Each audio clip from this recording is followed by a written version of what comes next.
e outras localidades, e nós falamos acerca do arrebatamento da igreja alguns dias atrás, e surgiram algumas perguntas, alguns questionamentos. E por quê? No arrebatamento da igreja nós vimos que os santos serão arrebatados e vão ao céu com Cristo. Este acontecimento do arrebatamento será iminente, sem sinal, assinada vai dizer que vai ser agora, então vai ser algo imediato, já acontecerá de maneira iminente. Nesse período a terra não é julgada, porque na verdade ainda vai começar o período da grande tribulação após o arrebatamento, 3 anos e meio de falsa paz, depois da grande tribulação propriamente dita. E também falamos que acerca do arrebatamento da igreja não há um texto específico no Antigo Testamento falando acerca disto. O arrebatamento da igreja envolve apenas os crentes, os cristãos, aqueles que estão aguardando fielmente a volta do Senhor Jesus. Vimos também que em relação ao arrebatamento não tem nenhuma referência a Satanás, algum julgamento, algum juízo que será no período do arrebatamento, não há nenhuma referência a isso. Cristo vem para os seus, no arrebatamento Jesus vem para os seus, exclusivamente para os seus, para os tirar aqui da terra, para que não prove da tribulação que há de vir, pois nós acreditamos plenamente, temos muitos textos bíblicos para nos apoiar na nossa fé, na nossa crença de que a igreja será tirada aqui da terra antes da grande tribulação. O arrebatamento será antes da grande tribulação, acreditamos nisto. Jesus vem exclusivamente para os seus. 1 Tessalonicenses 4,17 nos diz que ele virá nos ares, ele não vai vir até a terra, vai ficar nos ares, e de lá acontecerá todos os eventos simultâneos do momento do arrebatamento, que será: os mortos ressuscitarão primeiro, diz a palavra de Deus, depois os vivos serão transformados, nos encontraremos com Cristo nos ares, e a palavra do Senhor nos diz que nós o veremos como Ele é, estaremos com Ele para sempre, e daí por diante há de seguir-se uma série de eventos escatológicos, como já falamos para os irmãos, logo após o arrebatamento da igreja, que dentro do estudo da escatologia, dito, ensinado, é a primeira fase da vinda de Cristo. Sabemos que Jesus já veio a primeira vez, quando o Verbo se fez carne e habitou entre nós. Virá uma segunda vez em 2 fases bem distintas. Eu estou citando aqui alguns pontos da primeira fase, chamada de arrebatamento da igreja, que é parousia, quando ele há de vir buscar o seu povo para estar com ele.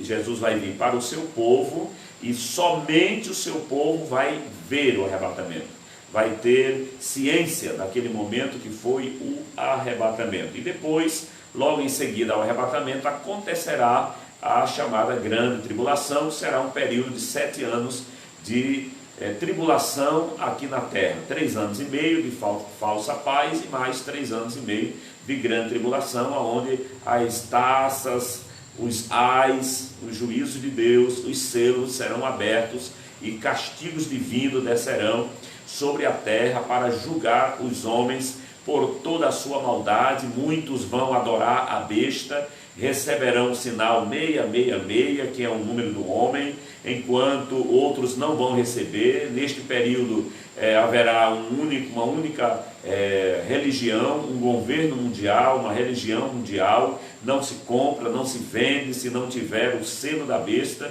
E quem não receber, a Bíblia diz que esse selo será posto na testa e na mão. Então quem não receber este selo não vai poder comprar, e também não vai ter a sua identificação como alguém que apoia o governo daquele governante, que será o anticristo. Então, aqueles que negarem receber este selo certamente passarão por muitas tribulações, serão mortos, serão decapitados. Diz a Bíblia que estes serão decapitados. Muitos vão preferir morrer, serem decapitados, serem torturados, mas não vão adorar a besta, né, não vão adorar o anticristo, não vão adorar o falso profeta e vão ser fiel até a morte, mesmo que com tantas aflições, dores e tribulação como nunca antes visto na face da terra. Porém, aqueles que amam a Cristo, amam a vinda do Senhor, a palavra do Senhor nos assegura: como guardaste a palavra da minha paciência,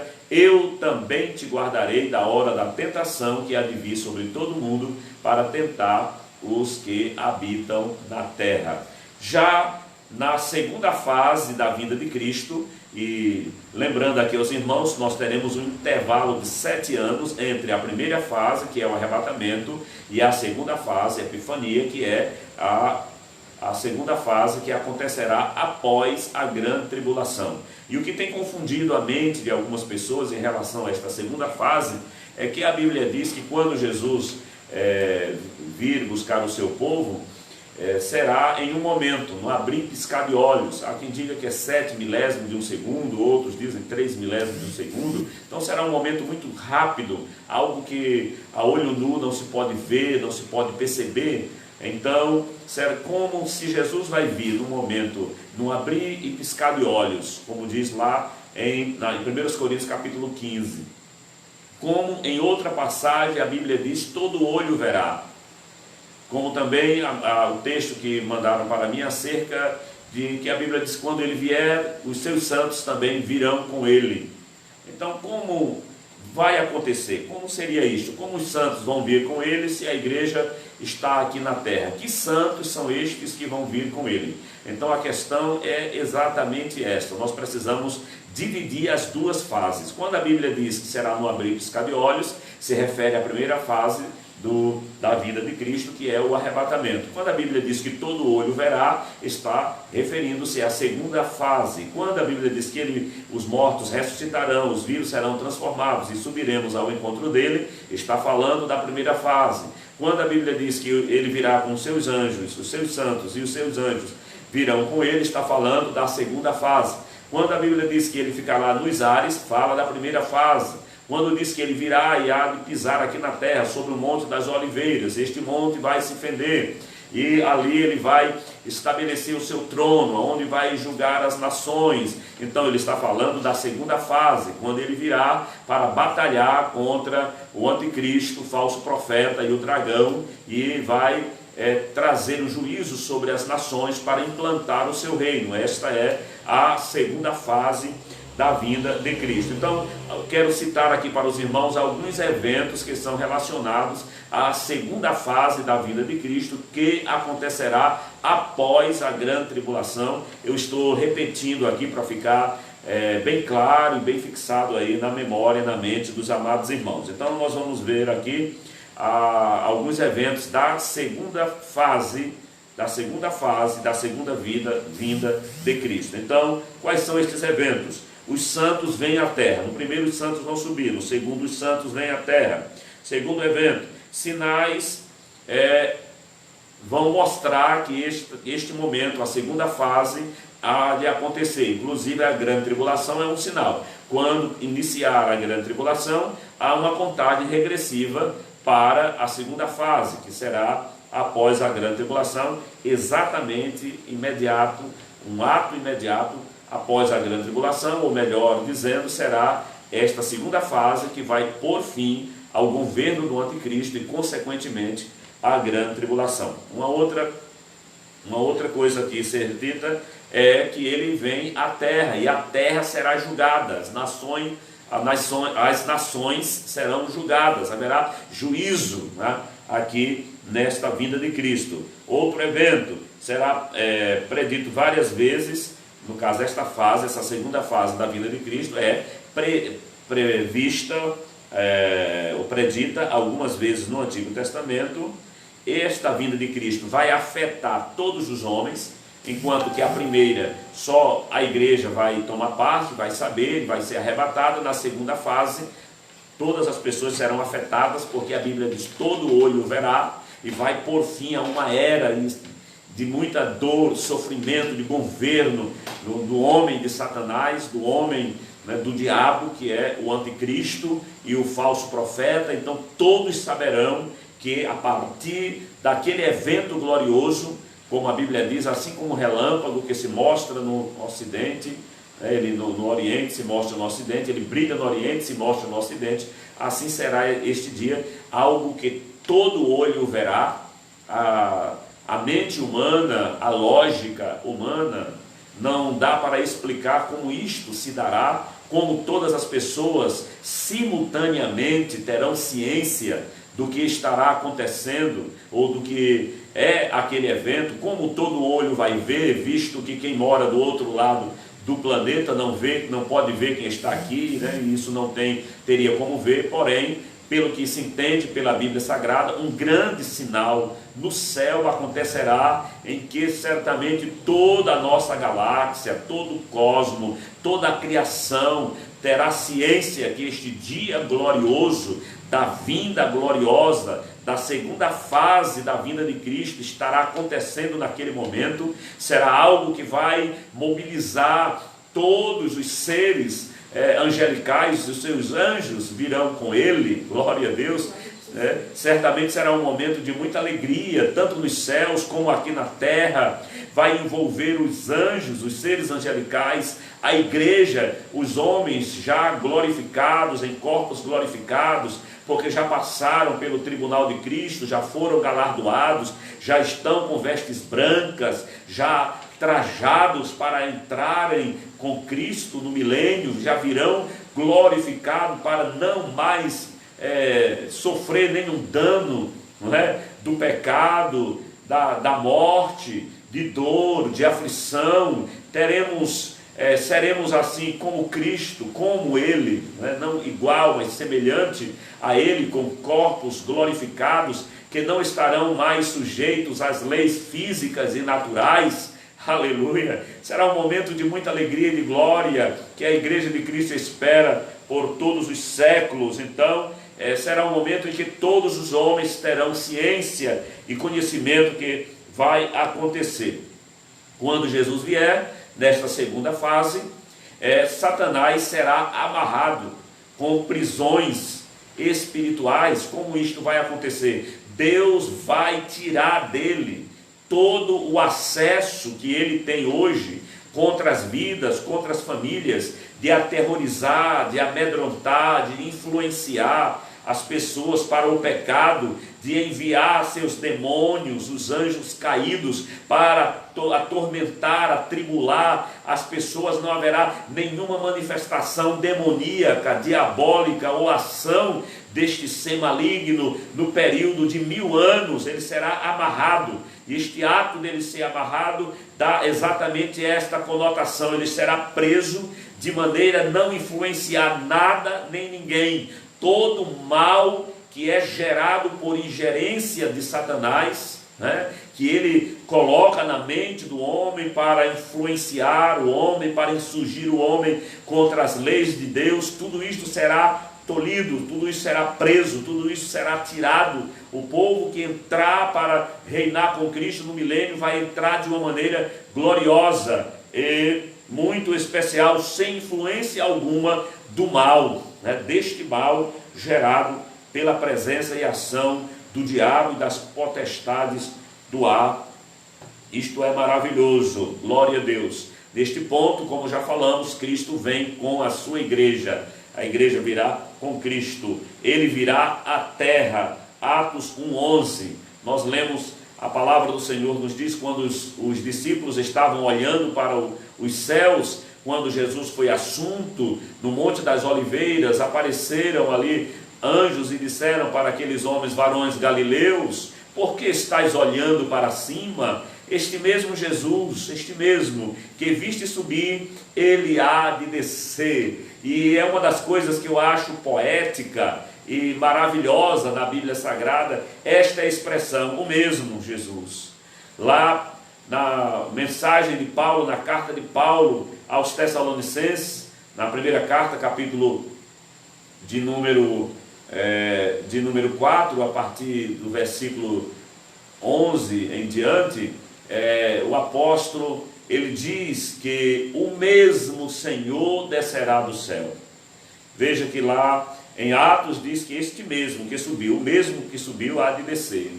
E Paulo, escrevendo aos Tessalonicenses, ele diz: o mesmo Senhor descerá do céu, para que saibam que foi exatamente o Cristo que morreu na cruz do Calvário, que nasceu em Belém, viveu em Nazaré, morreu em Jerusalém, subiu ao céu de sobre o Monte das Oliveiras, o mesmo descerá do céu.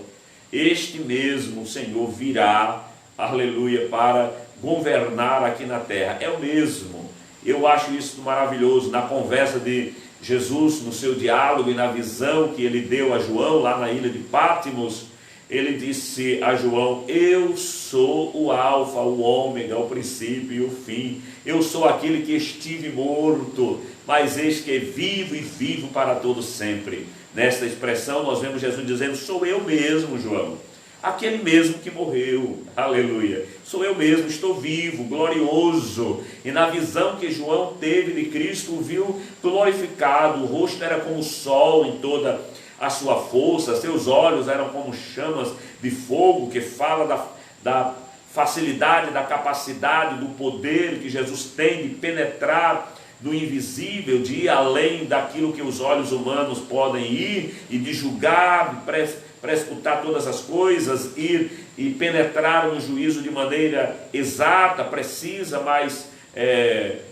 precisa. Então Jesus revelou-se assim glorioso, com a roupa brilhante, resplandecente, da sua boca saía com espada, é penetrante, vai até a divisão da alma e do espírito. Seus pés brilham como um latão reluzente. Há uma referência: conformosos são os pés daqueles que anunciam boas novas. Jesus virá com toda esta glória, aleluia, para reinar aqui na terra. Esta será a segunda fase, e a Bíblia diz que todo olho o verá. E quando tudo isto acontecer, dar-se-á o início ao milênio, Esta fase aqui falada aos irmãos, como eu disse, é conhecida na teologia como epifania, que significa manifestação.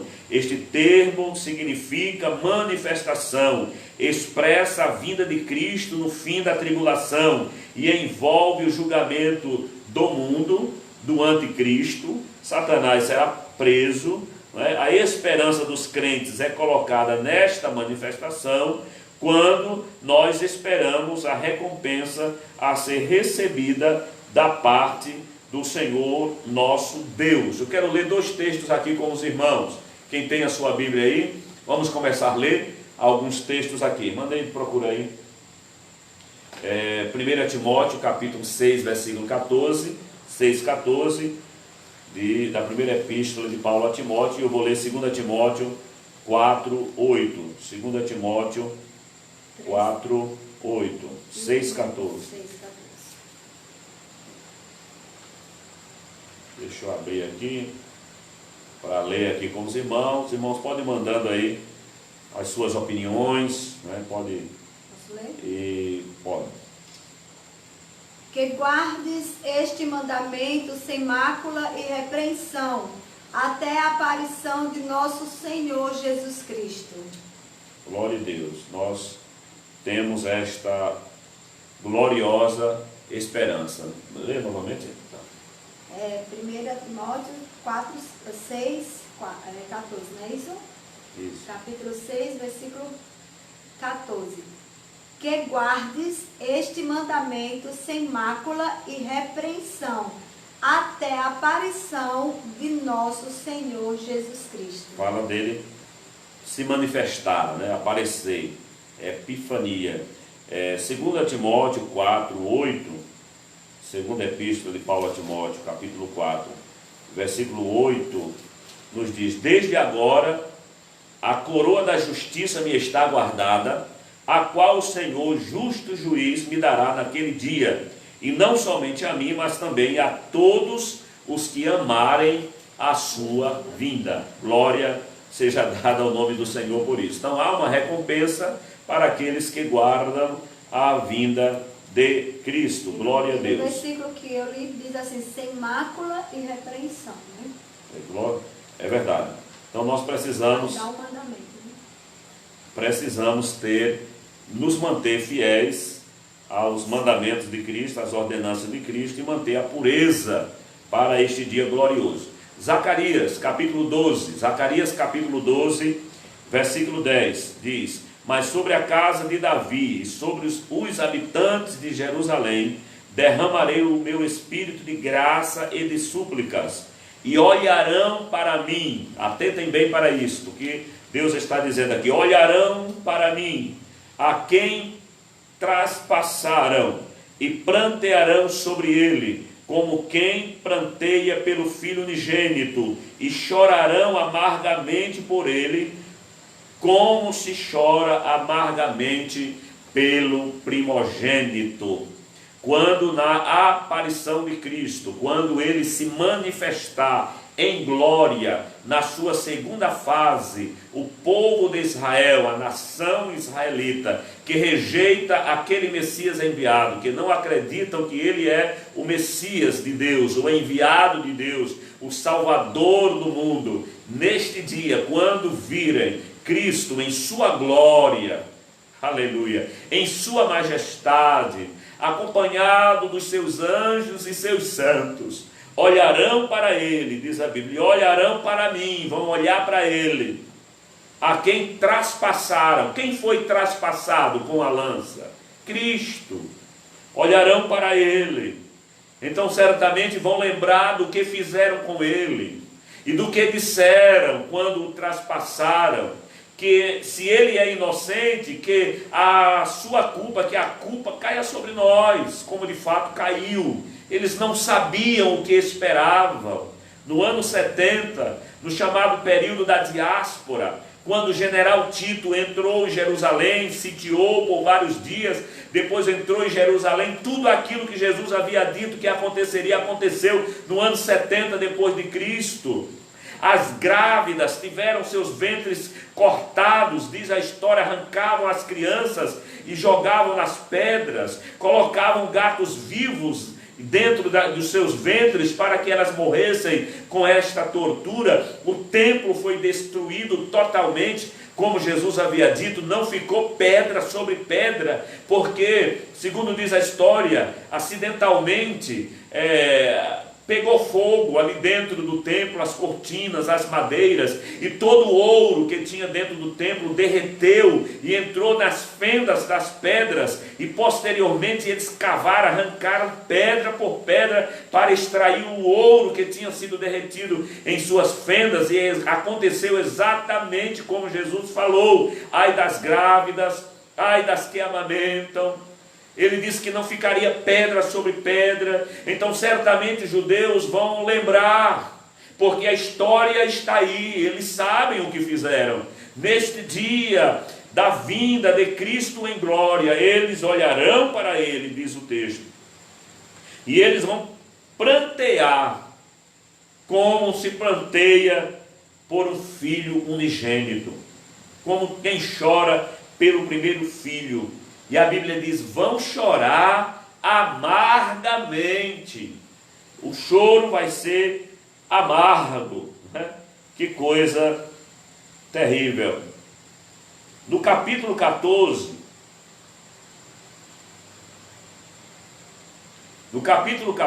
nós vemos aqui um outro registro bíblico do que acontecerá nesta epifania, nesta manifestação de Cristo, na vinda de Cristo em glória, na segunda fase da vinda de Cristo. Veja que evento glorioso. Primeiro, ele aparece no céu. Alguns teólogos acreditam que para isto acontecer, no final da grande tribulação, um judeu temente, fiel a Deus, olhará para o céu e clamará por socorro, por ajuda de Deus, reconhecendo que aquele que eles mataram é o Cristo, é o Messias, e quando ele clamar e se cumprir os 7 anos, Jesus se manifestará, e exatamente começa em glória, anjos, o próprio Cristo montado em um cavalo branco, a igreja glorificada, com vestes brancas, será uma multidão de miríades e miríades de anjos e seres angelicais, e igreja glorificada nos céus. Que visão gloriosa! Mas em seguida, ele começa o juízo. a julgar as nações, começando pela besta e o falso profeta, o anticristo e o falso profeta, que a Bíblia diz que eles vão ser lançados vivos no lago de fogo.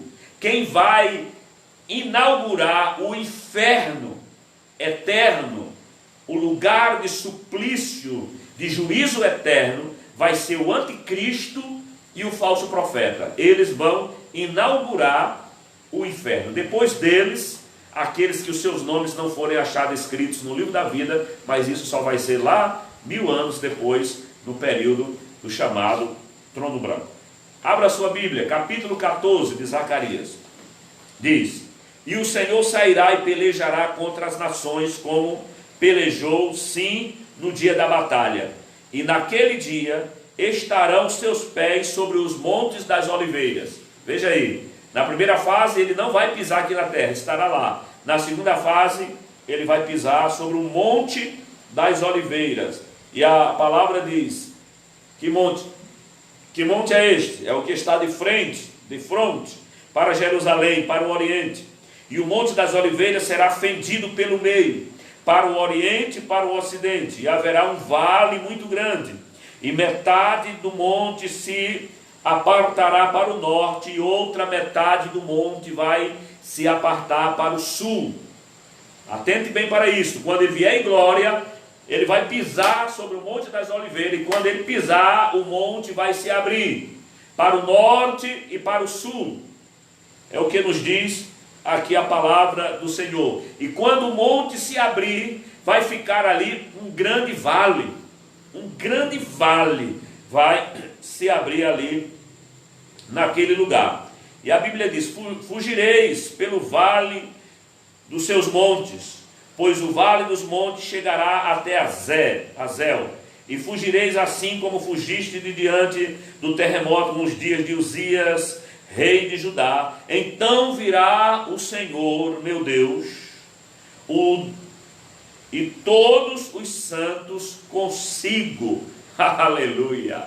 Ali uma manifestação de Cristo, como nós acreditamos na Trindade bendita. O Pai é Deus, o Filho é Deus, o Espírito Santo é Deus, e aqui está dizendo o meu Deus. Quando se refere aqui, veja aí na sua Bíblia se não está todas as palavras do nome aqui. Virá o Senhor, esse Senhor aqui, quando aparece na Bíblia com todas as letras maiúsculas, como nós temos falado nos últimos vídeos aqui no nosso canal no YouTube sobre os nomes de Deus, quando aparece assim com todas as letras maiúsculas, é uma tradução do tetragrama, que significa exatamente Yahvé, o Deus Todo-Poderoso, o Autoexistente, o Senhor dos Exércitos, aquele que peleja pelo seu povo. O Senhor, meu Deus, ele vai se manifestar. E olha o que diz a Bíblia: e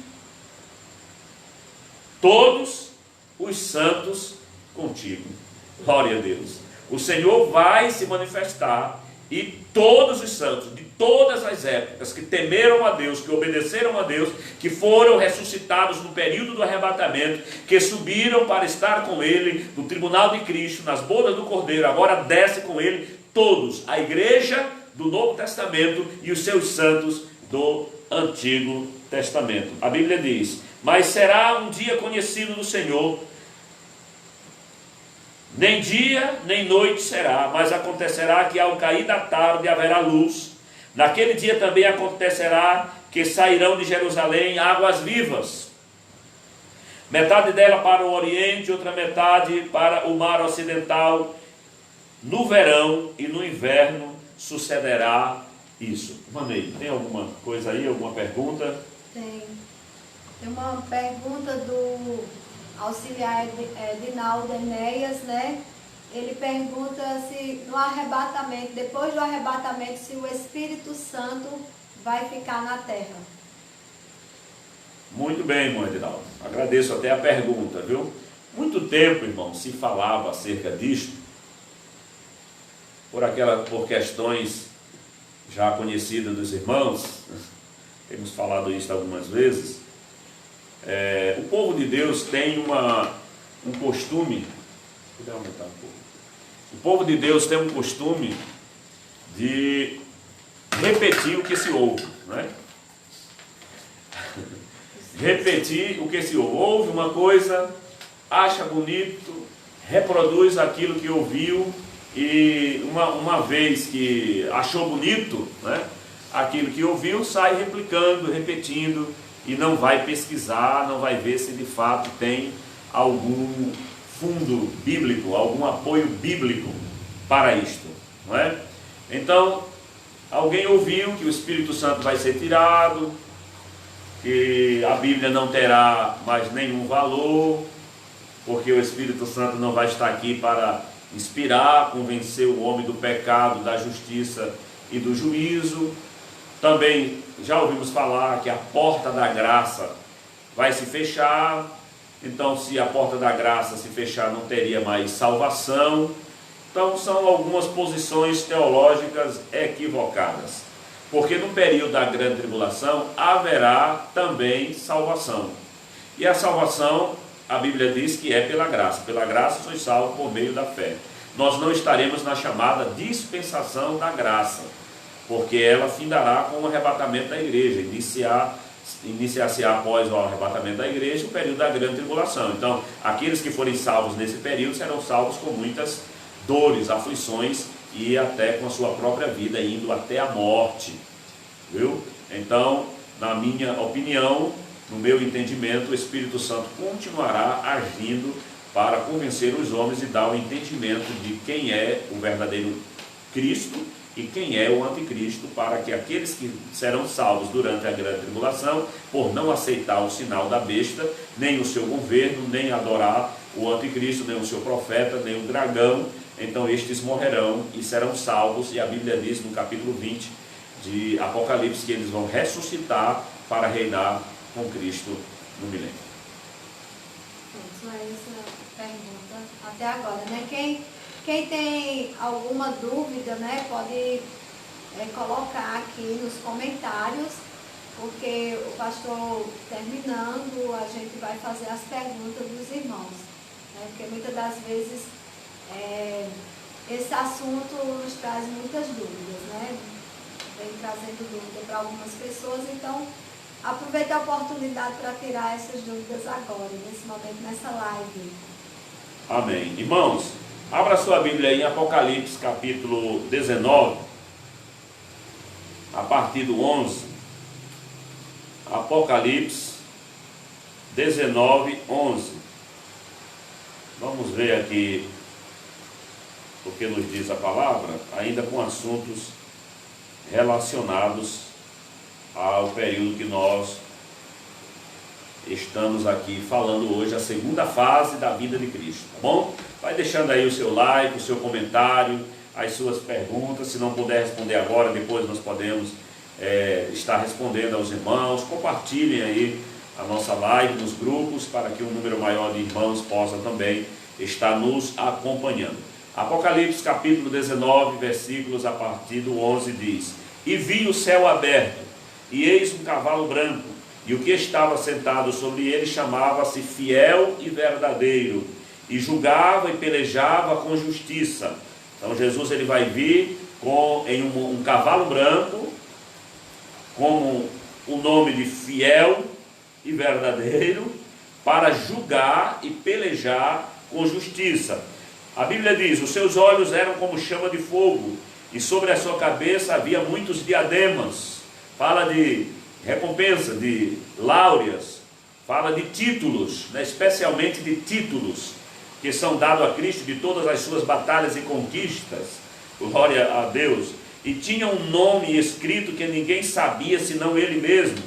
E estava vestido de uma veste tingida em sangue, e o nome pelo qual se chamava é a Palavra de Deus.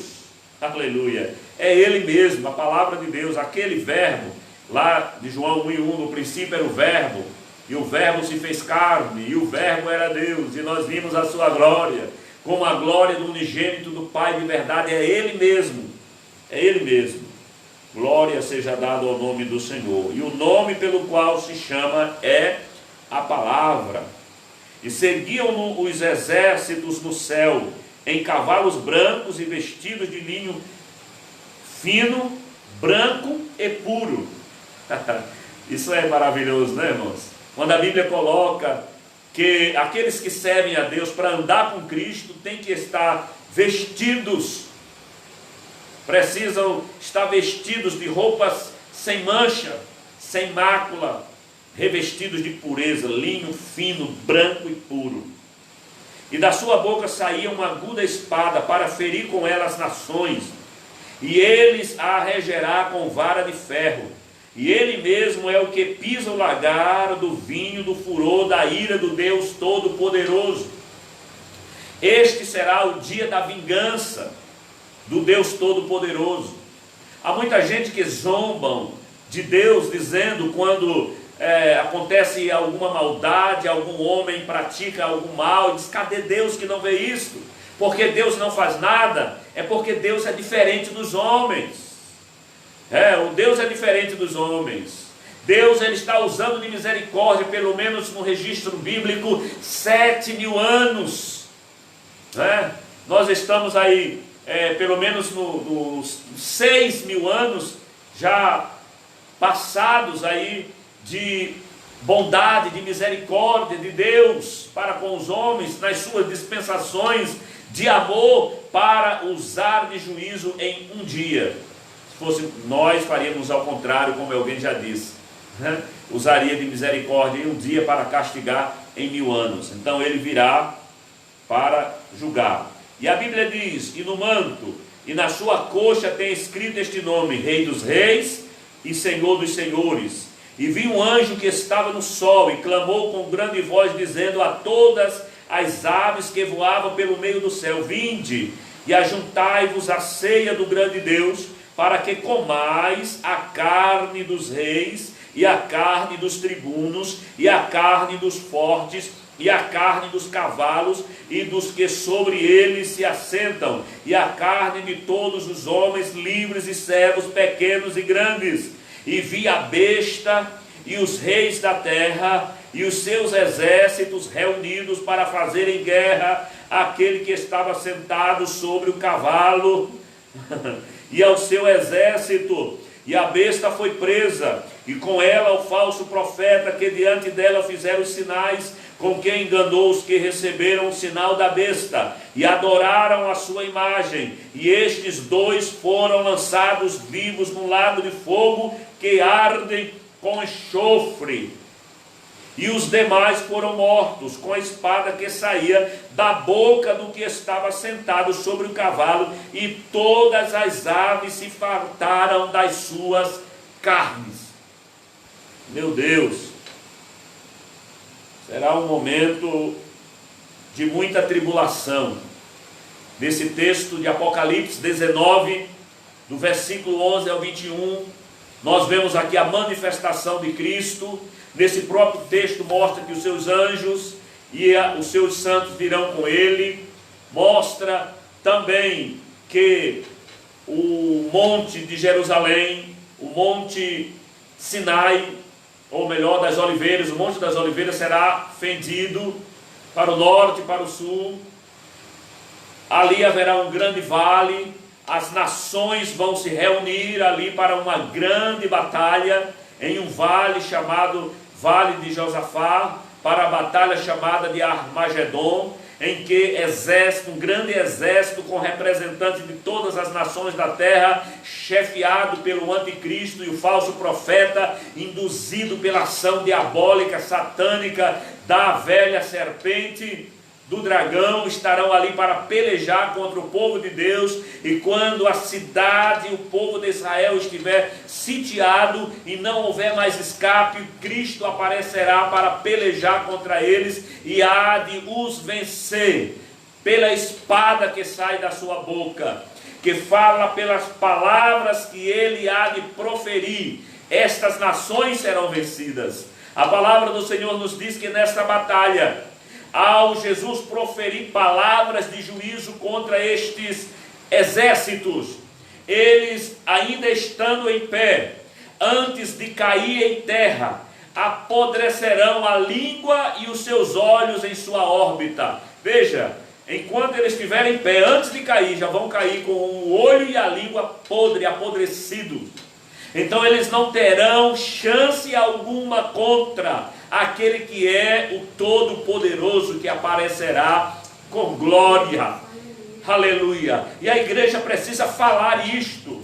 Há quem diga, mas que Deus bélico, belicoso. Eu ouvi alguém dizer nesses dias, o Deus de Israel, o Deus do Antigo Testamento é um Deus belicoso. É um Deus de guerra. É um Deus que fere, é um Deus que mata. Não é o Deus dos evangelhos.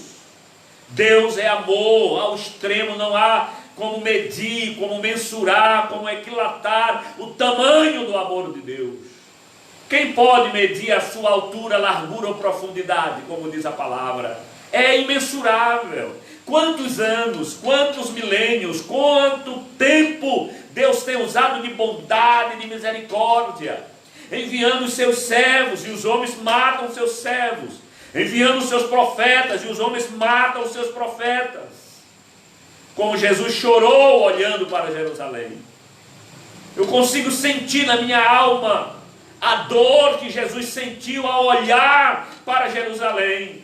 Quando ele disse, lá no capítulo 13 de Lucas, Jerusalém, Jerusalém, que mata os profetas e apedrejam aqueles que a ti são enviados. Quantas vezes eu quis te ajuntar, como a galinha junta seus pintinhos debaixo das tuas asas. E o que é de doer no coração é o que Jesus diz: ah, se vocês conhecessem, ou conhecera, o tempo da vossa visitação. Oh, querido amigo, querido irmão, a pior coisa é perder o tempo da oportunidade de Deus. Porque há pessoas que têm oportunidade de salvação, de pedir perdão, de se reconciliar, de voltar para os braços do Pai, para a casa do Pai. É com você, filho pródigo, que eu estou falando agora. É com você, ovelha desgarrada, que eu estou falando agora. É com você, dracma perdida, que está perdida dentro da casa.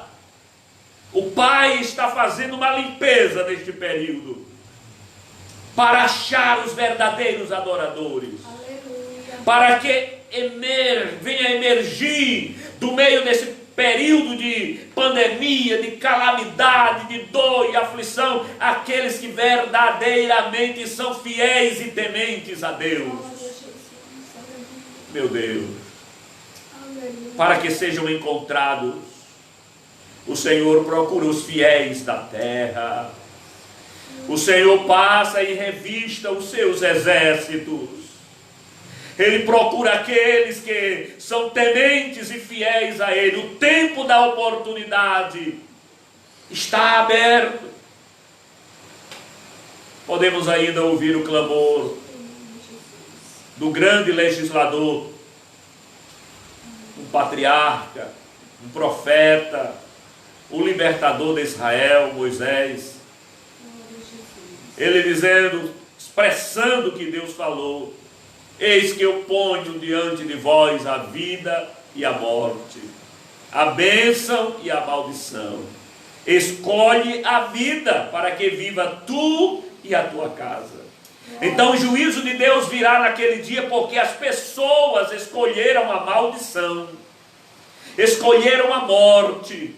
Assim como muitos hoje, nos dias em que nós vivemos, rejeitam o Evangelho de Cristo, rejeitam a palavra da verdade, rejeitam andar pela verdade de Cristo para andar no erro, no engano, no pecado, na mentira, na fornicação, no adultério, no roubo, em todo tipo de maldade. Homens cruéis, como uma corja que nós temos em nosso país, enorme, que são verdadeiros chacais, verdadeiros abutres, que se aproveitam da carnificina, que se aproveita do caos para se beneficiar, para se promover, para ter projeção, para serem vistos.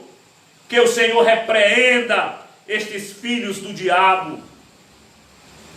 Que a proteção do Senhor esteja sobre o seu povo.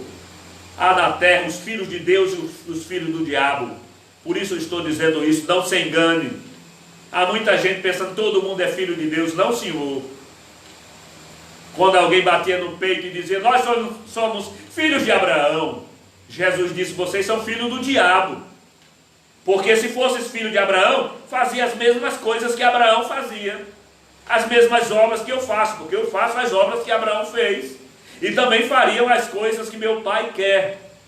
Então aqueles que praticam o engano, o erro, a maldade, tudo isto que a Bíblia reprova, não é filho de Deus.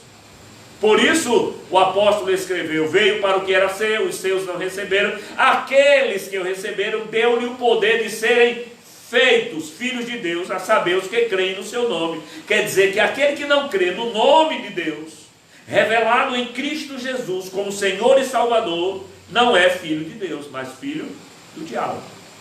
Isso é lógico. Então o juízo de Deus virá sobre os filhos do diabo. Os filhos de Deus que aceitaram Jesus como seu Salvador, que se arrependeram do seu pecado, ou aqueles do Antigo Testamento que morreram na esperança da vinda do Cristo, que apareceria em glória para livrar Israel, julgar os ímpios, implantar o seu reino, morreram em Cristo, também participarão deste governo glorioso. Aleluia. Isto é maravilhoso. Tem mais alguma pergunta aí? Não, ainda não. No capítulo 20, versículo 2. As pessoas estão prestando bem atenção, né, na mensagem. Glória a Deus por isso, né? Glória a Deus. Capítulo 20 de Apocalipse, versículo 2. A palavra do Senhor nos diz: e ele prendeu o dragão, a antiga serpente, que é o diabo e Satanás, e amarrou-o por 1000 anos, como eu já havia dito, já havia falado aqui aos amados irmãos. Quem está entendendo a mensagem, coloca aí um like, se manifeste aí para a gente saber que o irmão está conosco, né? Diga alguma coisa, coloque aí um amém, glória a Deus, eu creio. Manda um like para a gente saber aí que os irmãos estão entendendo aquilo que nós estamos dizendo. Tem muitos aqui dando glória a Deus, aleluia. Tem muitos irmãos mesmo aqui. Aleluia, glória a Deus, glória a Jesus. Tem muitos mesmo. Muitos. Amém. Irmão, já vou concluir para iniciar a conclusão, né? Partir para a conclusão. Após Jesus voltar, isso será um momento glorioso, como eu disse. Ele vai se manifestar no céu, todo glorioso, com seus anjos, seus santos, pisará sobre o Monte das Oliveiras, vai prender o falso profeta e a besta, o anticristo, no lago de fogo. Satanás vai ser amarrado. Agora vem o julgamento das nações. As nações serão julgadas, e esse julgamento tem um objetivo.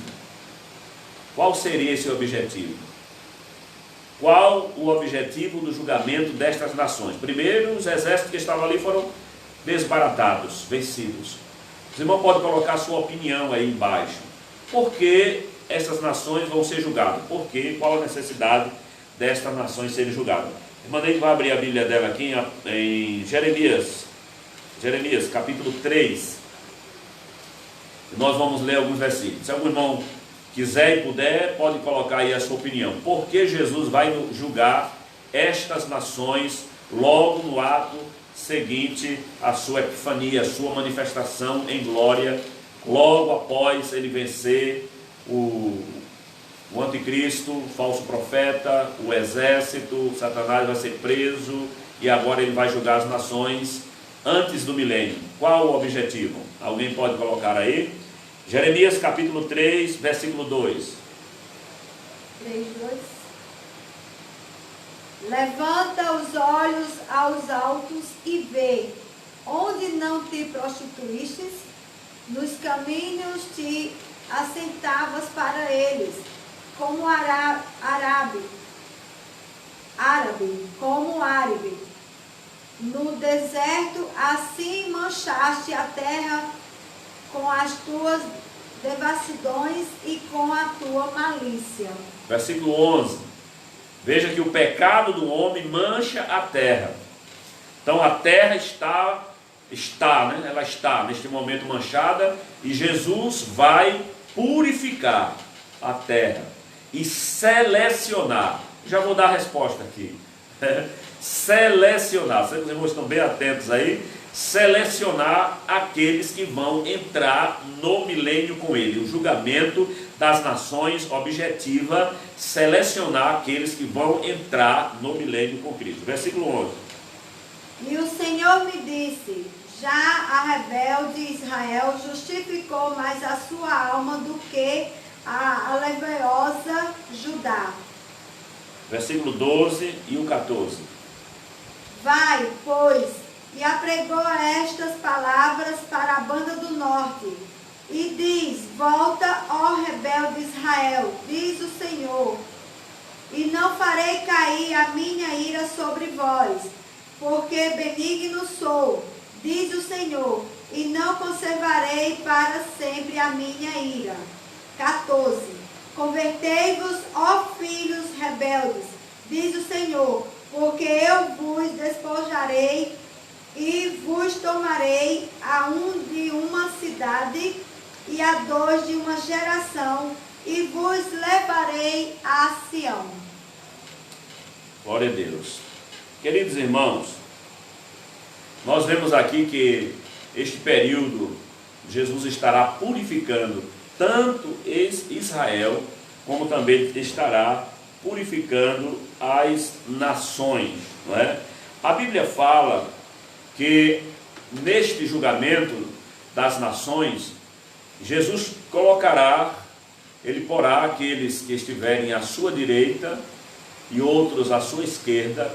O que estiverem à sua direita, ele convida para entrar para o reino do seu Senhor. E o que estiverem à sua esquerda, ele dirá: apartai-vos de mim, maldito, para o fogo eterno que foi preparado para o diabo e para os seus anjos.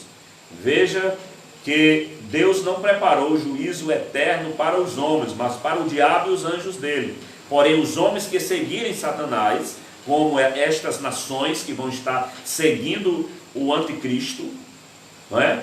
Vão ser lançados neste juízo eterno, neste lago de fogo, viu? Neste lago de fogo. Então, nós vemos aí este grande juízo de Deus. Mateus capítulo 13, verso 41. Mateus 13, 41 diz: mandará o Filho do Homem os seus anjos, e eles colherão do seu reino tudo que causa escândalo e os que cometem iniquidade. Eita, irmão, olha aí o que a Bíblia diz. Mandará. Nesse período, deixa eu voltar um pouquinho aqui. O 40. Veja a purificação aí, como vai ser feita. Assim como o joio é colhido e queimado no fogo, assim será na consumação deste mundo. Na consumação do mundo, assim como quando alguém plantava o trigo e o joio nascia no meio, ou o inimigo ia lá e plantava para prejudicar a colheita e para que o trigo não fosse bem produtivo e beneficiasse o seu dono, mas quando acontecia, tirava o joio, queimava no fogo e botava o trigo no celeiro. A Bíblia diz assim: do mesmo jeito vai acontecer na consumação do mundo, acontecerá na consumação do mundo. Deus vai fazer esta seleção através do seu Filho Jesus Cristo. E no versículo 41 diz como isso vai ser feito. Como vai ser feito? Se vai ter pessoas aqui no Brasil, na Argentina, Paraguai e outros, bem distantes de Israel. A Bíblia diz aqui: mandará o Filho do Homem os seus anjos. Anjos serão enviados por toda a face da terra, e eles colherão do seu reino tudo que causa escândalo.